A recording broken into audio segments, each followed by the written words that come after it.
Barry Seal is a pilot who flies commercial jet planes for the TWA. He is a regular pilot who rarely has time to spend back at home with his wife, Lucy, and his kids. For a regular pilot, Barry does certainly earn a lot more than what he should. This is because he has been secretly smuggling in cigars from Cuba to America through Canada. During his flights to Vancouver, he usually takes packages upon packages of cigars and flies them back to the USA, where he sells them to hotels. During one of Barry's visits to sell the cigars he had smuggled in, he meets a mysterious man who calls him to sit beside him. The man introduces himself as Schaefer, a CIA agent who has been tracking all of Barry's activities for the past year now. The CIA agent shows Barry the photos they had of him smuggling the cigars. Now, if this was any other pilot, he would have been easily taken to jail, but the CIA doesn't want that for Barry.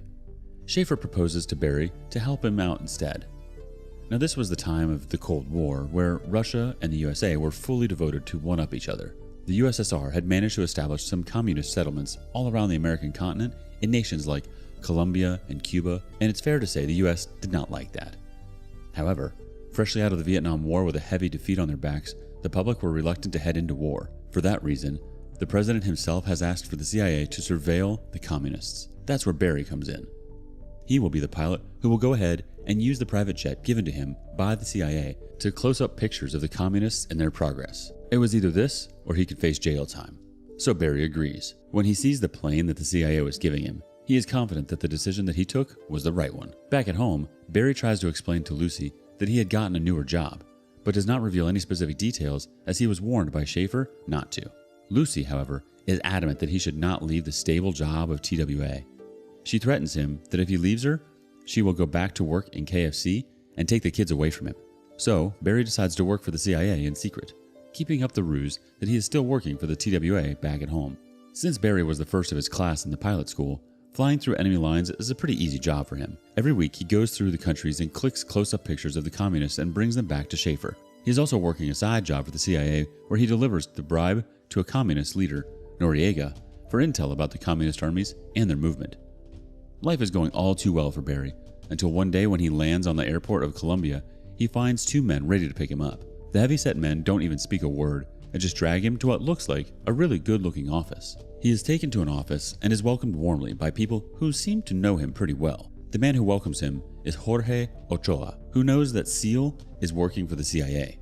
However, he doesn't care about that. What Jorge cares about is the fact that Barry travels from Colombia to the USA on a weekly basis. Jorge, along with his business partners, wanted him to take their product, aka cocaine, to the USA. For the past few months, everything they had tried had failed, so he was their only option.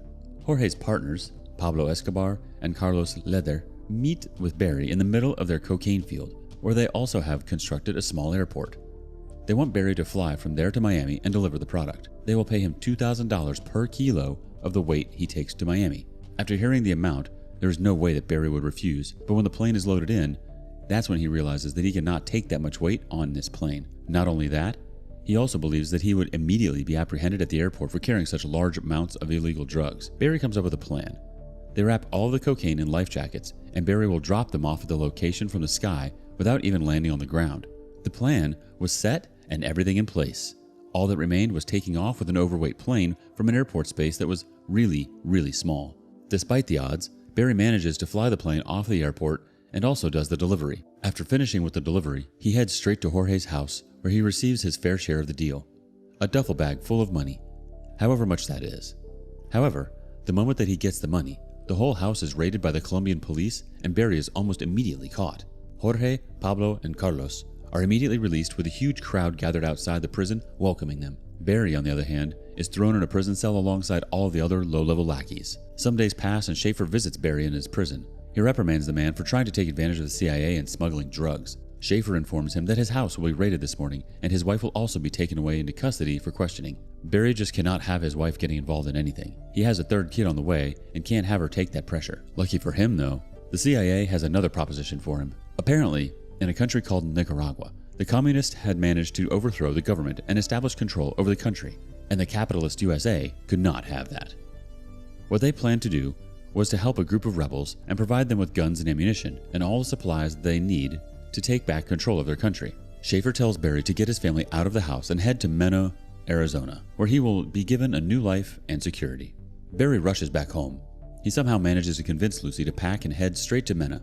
There, he meets up with Schaefer once more, who actually provides him with a literal airport and a house, and every bit of land in between the two establishments. All he had to do was get the guns on a weekly basis to the rebels funded by the US government. Everything, even the money that he received from Pablo and Jorge, was now his. All he had to do was keep his mouth shut and do his work. Back at home, Lucy is pissed that Barry is acting strange. She once again threatens that she can't live this way, but the moment she sees the money, her tone changes. Barry then heads for his first batch of delivery to the rebels, or, as they named themselves, Contra. The Contras, however, don't seem to be too interested in the guns that he was delivering, rather wanted more of the goods that he was wearing.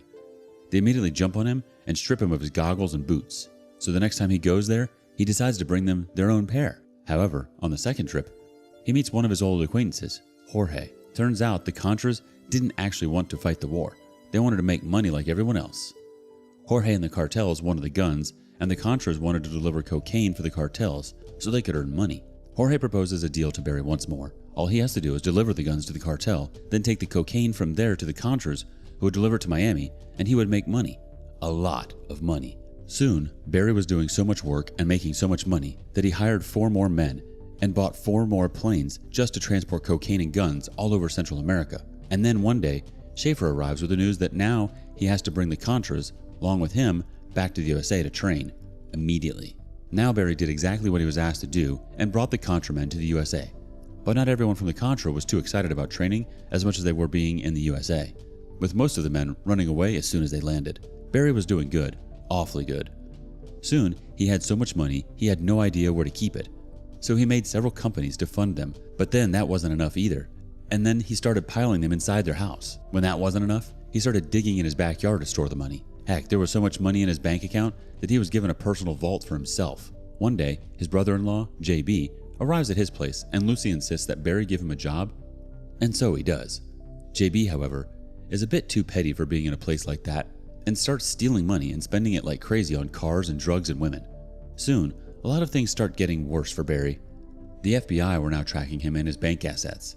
The CIA was giving him more and more tasks to do, and the DEA were tracking down their planes. The DEA especially was a pain, and he even crashes a plane in the middle of a city during one of their pursuits. The cartels were also kicked out of Colombia because of Pablo declaring war on the government, and on top of that, JB gets caught snooping around town with cash that he couldn't make in his entire life if he wanted. Despite all of this, the cartels still want Barry to keep delivering the goods for them.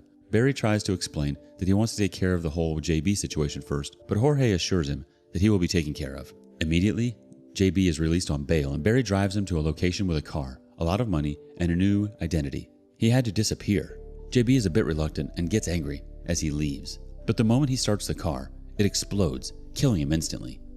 He was dealt with, cartel style. It was then that Barry realized that he was in deep, deep trouble. Back at the CIA, Schaefer realizes what Barry has been doing. Almost half of the guns he had asked Barry to deliver were actually found with the cartel, and almost all of the Contras who arrived in the USA had run away. So Schaefer goes to confront Barry about the whole thing and orders the operation to be shut down immediately. Barry realizes that he was now a goner. He quickly rushes to his office and tells everyone to pack up and leave as fast as they can, while getting as much as they can in the process, but come nighttime, Barry is surrounded. Not only by the CIA, but also by the DEA, local police, and the FBI, all at once. The forces have trouble deciding who gets to deal with Barry first, so they take him to the state attorney general to decide. However, despite all of this, Barry somehow manages to walk out of the office with no cuff and no punishment. He was allowed to walk away with no repercussions, to the surprise of the attorney general and all of the offices that brought him there. Now, Barry had almost lost hope, but it turns out he was still too powerful an asset to the government, and so he is escorted to the White House immediately after. There, Barry meets up with some more high-level professionals from the US government, the DEA's head and Colonel Ali, President's right-hand man. The DEA wanted to disclose the cartel's involvement with the drugs, and the Colonel, or the President, wanted the cartel's involvement with the communists to be revealed. That's where Barry comes in. All he had to do was go ahead with the deal and click some pictures with all the proof, and he could spend the rest of his life carefree. Barry agrees. The deal was unpassable. So he goes along with his other pilot friend Pete. The two go there and without much trouble get all the pictures that they needed to get. However, there was one small problem. The government immediately released those pictures with Barry's face in them quite clearly visible. Barry was now in a whole lot of trouble if he wasn't already, so he decides to hand himself and all of his assets to the government so that he could be safe in imprisonment. He hands as much as he can to his wife and tells her to take the kids and go somewhere safe until the whole matter settles down and he is out of jail. However, during his court hearing, Barry isn't even given a day of jail time, and instead, he is handed 1,000 hours of community service. For all of the international laws and drug laws that he had broken, he had been given just 1,000 hours of mandatory service. This meant that Barry had to stay outside with no protection. Barry decides to spend every day in a different hotel so that he isn't caught and killed immediately. Each day he records himself telling the crazy story of a life that he had lived. 30 days. That's how long Barry managed to survive until one day, after his mandatory service, he was killed while he was starting his car by some cartel members. Barry was killed, and it's disputed if it was the cartels or the CIA who got him, since he was mysteriously murdered.